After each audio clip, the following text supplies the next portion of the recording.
Seeing Iran through rose-colored glasses, I'm Lilley with TheRebel.Media. It's a real juxtaposition, isn't it? The difference in the way the liberals and the conservatives view Iran, that country's nuclear ambitions, and whether they are to be believed when it comes to their promises.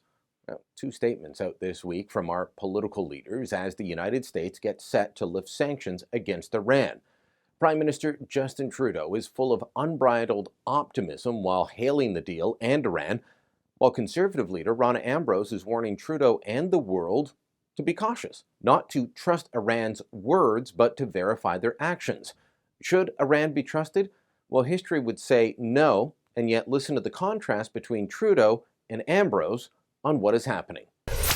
Iran's significant movement towards respecting international expectations are a very positive sign and a victory for quiet diplomacy. What I would say is that I think the government should be very cautious because Iran has never been a trustworthy partner. I think we should still be very suspicious about what their intentions are with their nuclear program. And really, the onus is on them. The onus is on Iran to prove to the world that they are a trustworthy partner. Trudeau hailing quiet diplomacy.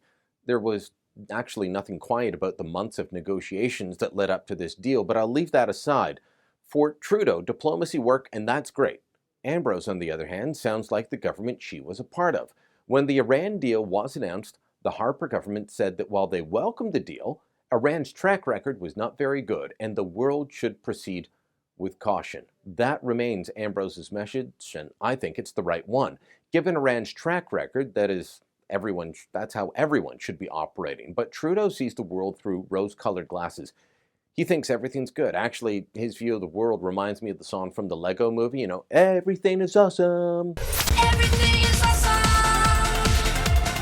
That's essentially what's coming out of his mouth. You know what? When you're prime minister, wishing the world to be a better place doesn't make it so. There are bad people in the world. There are countries that do not have Canada's best interest at heart, and Iran is one of them.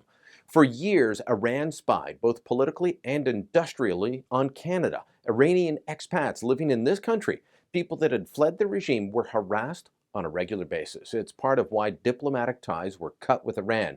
Their people in Ottawa and elsewhere in Canada could not be trusted.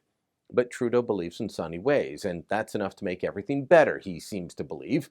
Well, let me warn you what is coming. What will happen if sanctions are lifted against Iran?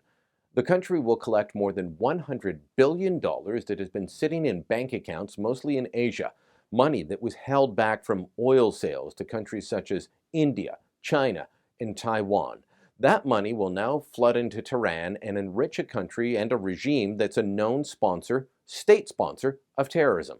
Iran is the patron of Hezbollah and Hamas, of the Assad regime in Syria, of terror attacks in India, Bahrain, and Argentina, to name just a few. They'll now have, more than $100 billion more than they had before. It's not a deal to cheer for, it's a deal to fear. I can understand Prime Minister Trudeau wanting to put the best face on the situation. Canada didn't negotiate the deal. Our allies, the Americans, and the Obama administration did, but Trudeau does more than just put a good face on it. He praises it without a word of caution. I don't know what the release of these billions will mean for Iran's nuke program, but I guarantee you this, that money will fall on Israel and other places in the form of bombs targeting innocent people. Bombs bought and paid for with money Iran could only get because sanctions were lifted. I hope that I'm wrong, just as much as I'm sure that Prime Minister Trudeau is naive.